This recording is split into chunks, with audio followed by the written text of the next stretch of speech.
Car dealership manager kicks out black man. Unaware he is the new owner, Marcus stepped into Prestige Motors with the desert sun at his back. The blast of air conditioning a welcome relief from the scorching Phoenix heat. He adjusted the hood of his worn gray sweatshirt and scanned the showroom with practiced eyes. Gleaming vehicles, worth hundreds of thousands of dollars, lined the polished floor, their curves catching the light like liquid metal. He noticed the immediate shift in the room, the subtle stiffening of shoulders, the exchanged glances, the way conversations hushed as he passed. A tall woman in an immaculate blazer began moving toward him with purpose, her heels clicking like a countdown. Marcus smiled faintly. The test had already begun, and no one had any idea who he really was. Do you ever wonder how people treat others when they think no one's watching? This story might make you think twice about the assumptions we make every day. Keep reading to discover what happens when a successful businessman decides to put his new acquisition to the test. At 42, Marcus Reynolds had built an empire from scratch. Starting with a small car repair shop inherited from his father, he expanded into sales, then custom modifications, and finally luxury dealerships across 3 states. His latest acquisition, Prestige Motors in Phoenix, had been finalized just 3 weeks ago, though the staff hadn't yet met their new owner in person. Today was meant to be a surprise visit, but not the kind anyone expected. Marcus had deliberately dressed down in jeans, sneakers, and a hoodie, clothes he was comfortable in when working on engines in his private garage, but far from the tailored suits he wore to board meetings. He wanted to see the dealership's true colors before anyone knew who he was. The woman who approached him wore a name tag that read Victoria Hamilton, General Manager. Her smile was professional but didn't reach her eyes, which were busy assessing him from head to toe. "Welcome to Prestige Motors," she said, her voice crisp as ironed linen. "Is there something I can help you with today?" Marcus shrugged casually, hands in his pockets, just looking around. Victoria's smile tightened almost imperceptibly. "Are you shopping for yourself, or—" She left the question hanging, a carefully constructed exit ramp. "Something like that," Marcus replied, moving toward a midnight blue Aston Martin. He ran his fingertips lightly over the hood, feeling the perfect finish. Beautiful machine. Victoria stepped between him and the car with practiced smoothness. "Our vehicles start at 6 figures, sir. Perhaps I could direct you to something more suitable for your needs?" Marcus raised an eyebrow. "And what exactly do you think my needs are, Ms. Hamilton?" She faltered for just a moment before regaining her composure. "We cater to a very specific clientele here. I'd be happy to recommend some excellent dealerships with more accessible inventory." "Accessible," Marcus repeated, letting the word hang in the air between them. Interesting choice of words. Around them, other employees pretended not to watch while doing exactly that. A young sales associate approached but backed away when Victoria shot him a warning glance. "I'm simply trying to be practical," Victoria said, her tone softening into something that sounded rehearsed. "These vehicles require substantial down payments and financial pre-qualification. I wouldn't want you to waste your time." Marcus nodded slowly. "My time is valuable. I appreciate your concern." He turned away from her and walked toward a gleaming silver Bentley, aware of Victoria following a few steps behind. 2 salesmen whispered to each other by the coffee station, their eyes tracking his movement across the showroom. "Sir," Victoria said, her patience clearly wearing thin, "perhaps if you could tell me your budget, I could better assist you." Marcus turned back to her with a smile. "I don't really have a budget." Victoria blinked. Her polite mask slipped just enough to reveal genuine irritation. "Everyone has a budget, sir, do they?" Marcus moved past her toward the executive offices at the back of the showroom. "Excuse me. Those areas are for staff only," Victoria called, quickening her pace to catch up. "Sir, I'm going to have to ask you to remain in the customer areas or what?" Marcus asked, turning to face her. Victoria straightened to her full height, nearly eye level with him in her heels. "Or I'll have to ask you to leave." A hush fell over the nearby staff. Even the receptionist stopped typing, her fingers hovering over her keyboard. Marcus studied Victoria's face, the determination in her eyes, the slight flush creeping up her neck, the absolute certainty that she was doing her job well. "I'd like to speak with the owner," he said calmly. Victoria gave a tight laugh.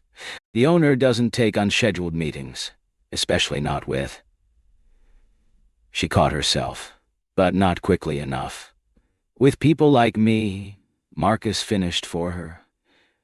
And what kind of person am I, Miss Hamilton? The tension in the room thickened. A young man in a sales associate's badge edged toward the door, perhaps contemplating an escape from the uncomfortable scene. Victoria cleared her throat. Sir, I think it's best if you leave now. I can give you my card if you'd like to make a proper appointment with one of our sales team after you've been pre-qualified.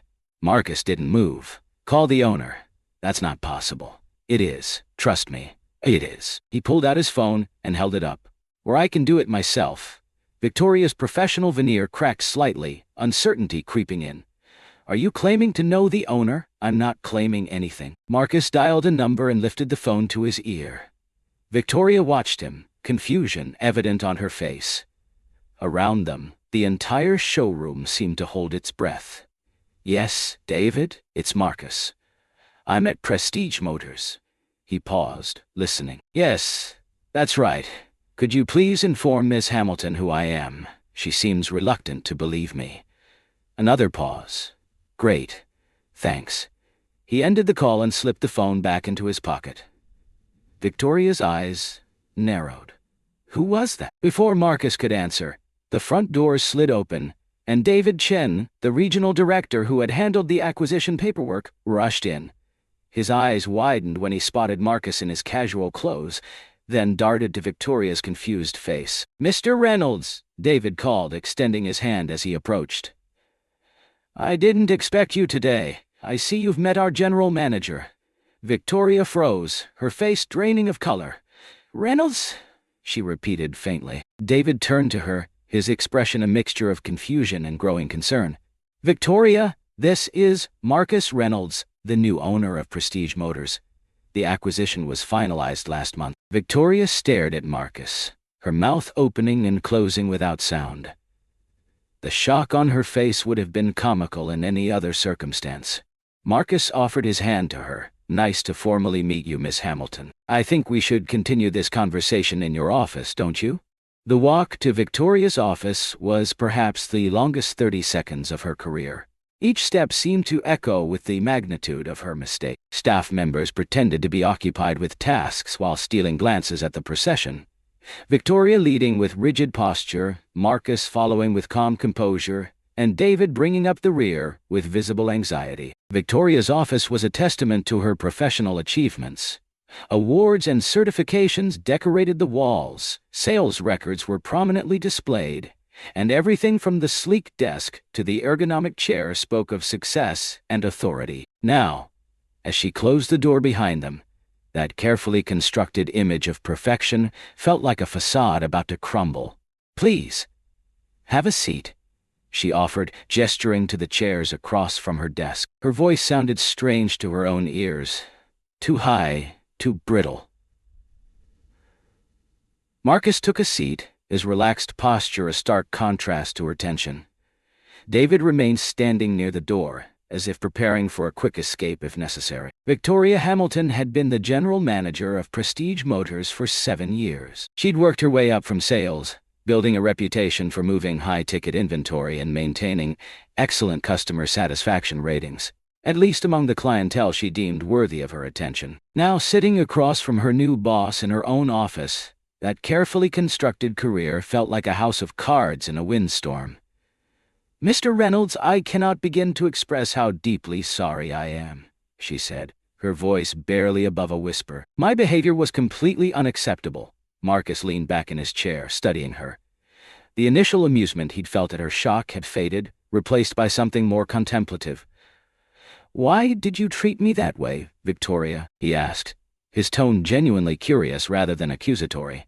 She flinched as if he'd shouted, I made assumptions based on your appearance. It was unprofessional and discriminatory, and I have no excuse. You have reasons, though, Marcus pressed. I'd like to hear them. Victoria looked down at her perfectly manicured hands. I've been trained to maximize efficiency, to focus on qualified buyers. When someone doesn't fit the typical profile of our customers, you push them away, Marcus finished for her. She nodded miserably. Even though you can't possibly know someone's financial situation just by looking at them, Marcus continued.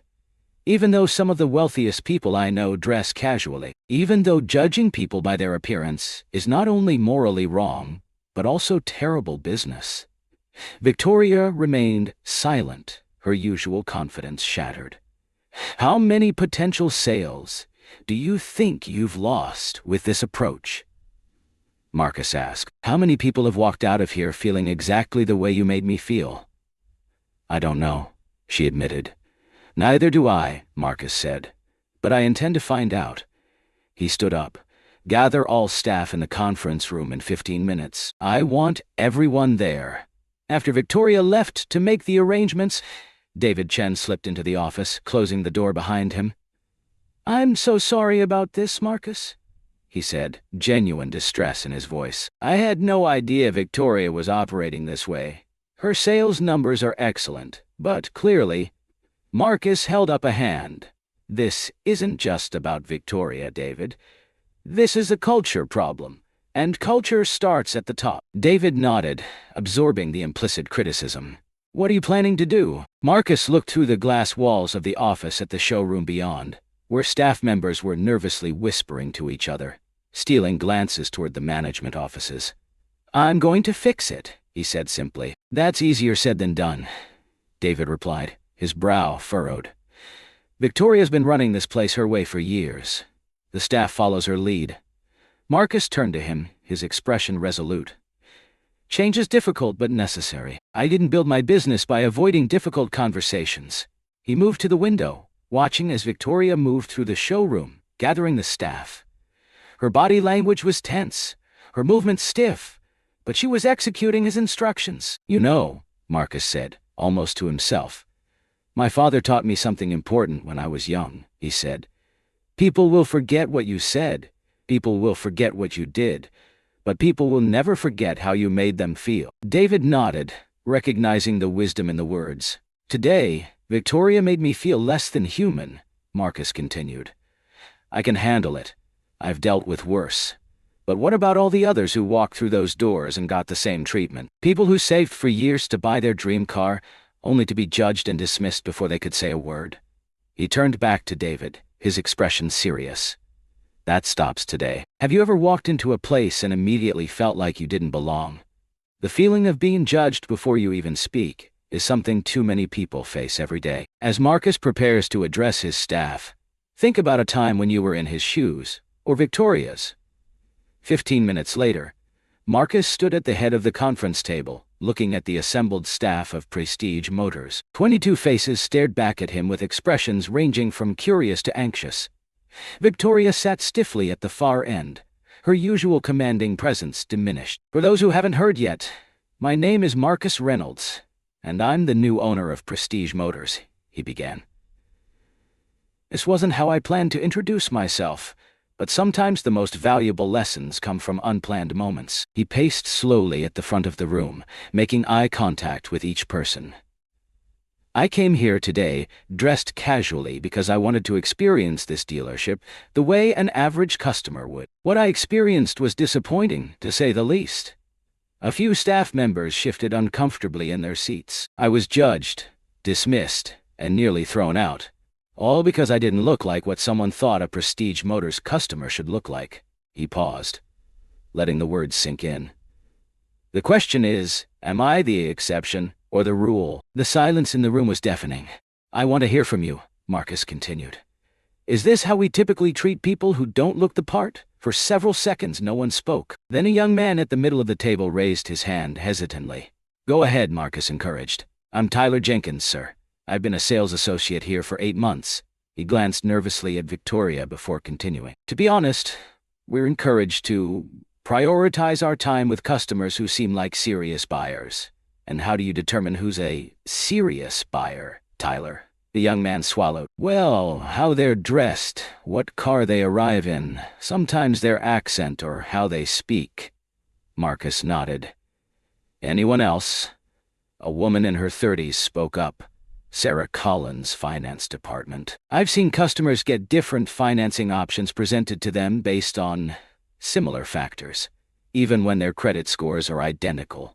More hands went up, more stories emerged. With each confession, Victoria seemed to shrink further into her chair. By the time the last staff member had spoken, the picture was clear. Prestige Motors operated on a system of prejudgment and preferential treatment that went far beyond Victoria's behavior toward Marcus. An older man near the back, who had remained silent throughout, finally spoke. "Richard Dawson, sir. I've been in automotive sales for 30 years, the last 5 here at Prestige." His voice carried the weight of experience. "What you're describing isn't unique to this dealership. It's how the luxury car business has operated for decades. We're taught to qualify customers quickly because time is money." Marcus considered this. "Just because something has always been done a certain way doesn't make it right, Mr. Dawson. Or smart from a business perspective." "With all due respect," Richard countered, "our sales numbers are excellent. Ms. Hamilton runs a tight ship." Marcus leaned forward, resting his hands on the table. "Are they excellent, or are they just what you've settled for?" He looked around the room. "How many potential customers have walked out of here without buying because they were treated the way I was? How much business have we lost because of preconceptions?" Richard had no answer for that. "Thank you all for your honesty," Marcus said when they had finished. "It takes courage to acknowledge these issues. Now, let me tell you a little about myself." He leaned against the edge of the table, his posture relaxing slightly. 20 years ago, I walked into a luxury dealership much like this one. I had just sold my first custom shop and had a check for $300,000 in my pocket. I was dressed pretty much like this, he gestured to his hoodie and jeans, because I'd come straight from the garage. He watched realization dawn on several faces. I was ignored for 45 minutes. When someone finally approached me, it was to ask me to leave because I was making the real customers uncomfortable. The memory still had an edge to it, even after all these years. I went down the street to their competitor, and I bought 2 cars that day. When I opened my first dealership 3 years later, I vowed never to let anyone on my staff treat a person the way I was treated. He straightened, his voice taking on a more formal tone. "Clearly, I've failed to properly communicate that expectation here at Prestige. That changes today." For the next hour, Marcus outlined his vision for the dealership. He described new training programs, revised commission structures that wouldn't incentivize prejudgment, and community outreach initiatives designed to welcome a more diverse clientele. "From this day forward, every person who walks through those doors will be treated with equal respect and attention," he concluded. "Anyone who can't commit to that doesn't belong on this team." He turned to Victoria, who had remained silent throughout his presentation. "Ms. Hamilton, I'd like to meet with you privately after this. The rest of you, thank you for your time and honesty today. You're dismissed." As the staff filed out, the atmosphere had shifted from tension to something more complex, a mixture of apprehension and cautious hope. Marcus noticed several employees approach Victoria briefly, some offering subtle gestures of support, others keeping their distance. When they were alone, Victoria spoke first.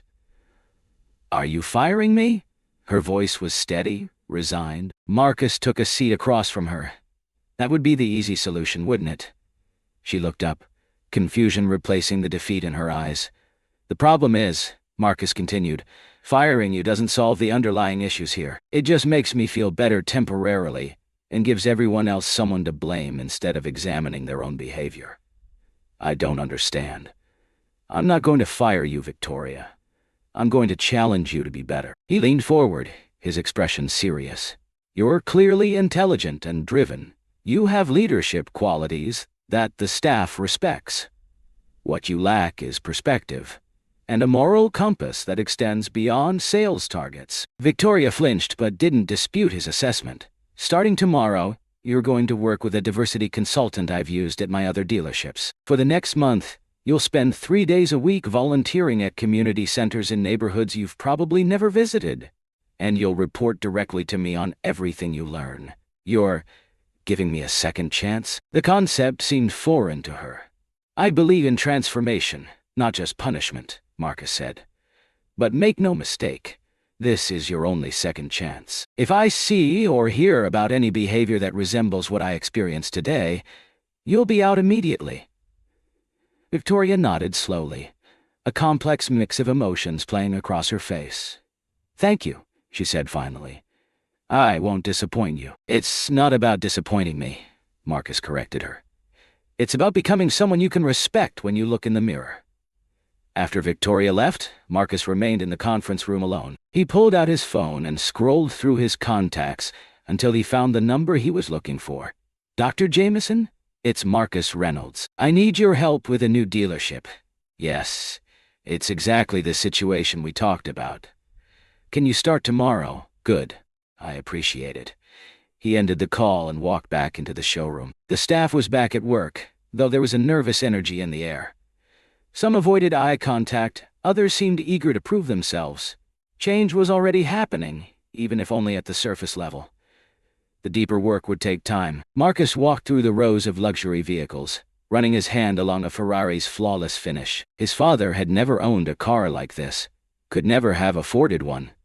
But he'd taught Marcus everything he knew about engines, about quality, about treating people right. Those lessons had been the foundation of his success, more valuable than any business school degree. Mr. Reynolds? It was Tyler, the young sales associate who had spoken up in the meeting. I just wanted to say, I think what you're doing is the right thing. I've been uncomfortable with some of our practices, but I didn't know how to speak up. Marcus studied the young man. There was sincerity in his eyes, and something else. Relief, perhaps. Sometimes all it takes is one person to start the change, Tyler. Remember that. He headed toward the exit, but stopped to look back at the showroom one more time. There was work to be done here, certainly, but also potential.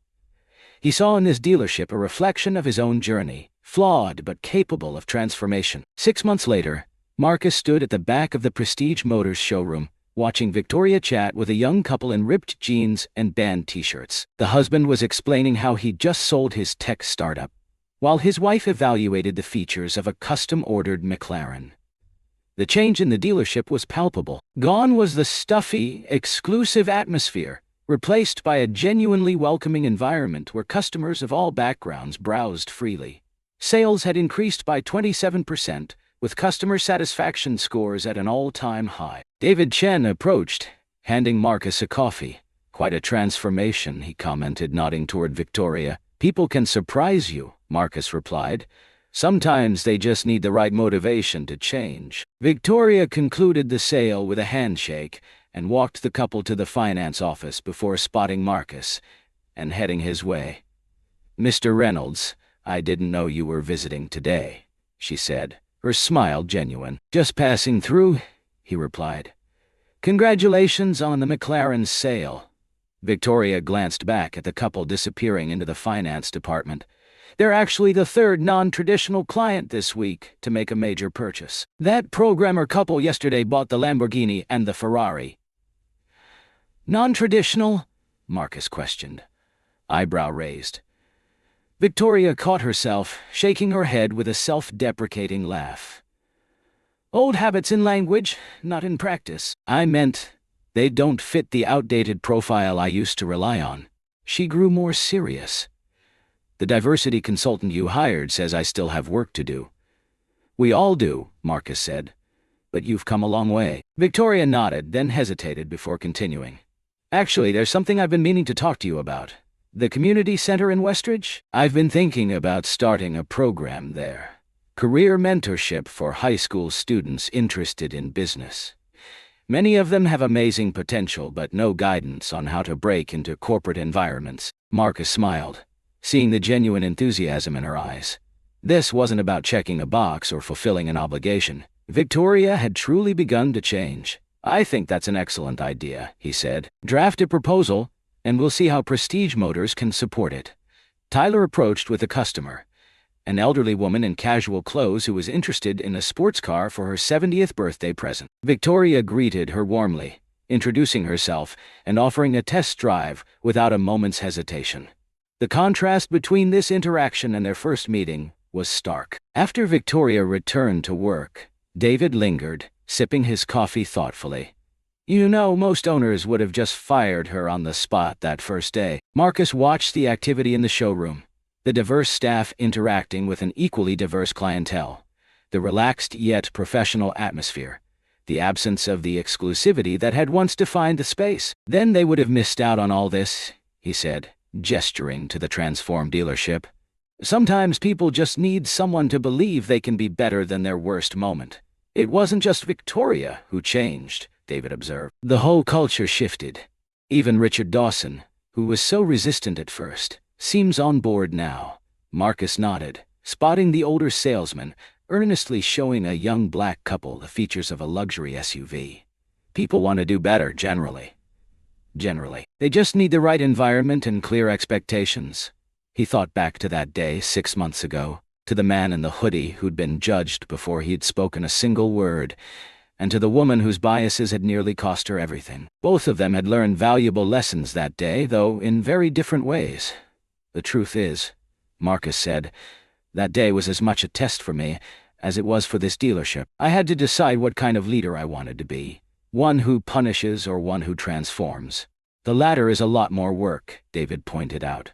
The easy path isn't always the right one, Marcus mused, in business and in life. Richard Dawson approached them, beaming. Mr. Reynolds, that couple I was helping, they just bought the Range Rover. Full price, no haggling. And get this, they came in because their neighbor bought a car here last month and couldn't stop talking about how respectful and non-judgmental the experience was. Marcus nodded appreciatively. Word of mouth is the best advertising, Richard. You were right, the older man admitted. I've been in this business for 3 decades, and I've never seen sales like we've had these past few months. Turns out, treating everyone like they matter is good business. It's also just being a decent human being, Marcus replied with a smile. After Richard walked away, Marcus checked his watch. I should get going. I have another dealership to visit this afternoon. Another surprise inspection? David asked with a knowing smile. Marcus grinned. Let's call it a learning opportunity. In his pocket, his phone buzzed with a notification. Another Prestige Motors location he'd acquired was ready for his surprise visit. He wondered what he would find there, and whether another Victoria Hamilton awaited him, in need of the same difficult lesson and opportunity for growth. Either way, he was ready. Because sometimes, the most powerful position isn't the one that allows you to judge others. It's the one that gives you the chance to help them change. What would you do if you were in Marcus's position? Would you have given Victoria a second chance, or would you have made a different choice? Share your thoughts in the comments below, and don't forget to subscribe to Heartwarming Stories Spark for more stories that challenge us to be better versions of ourselves.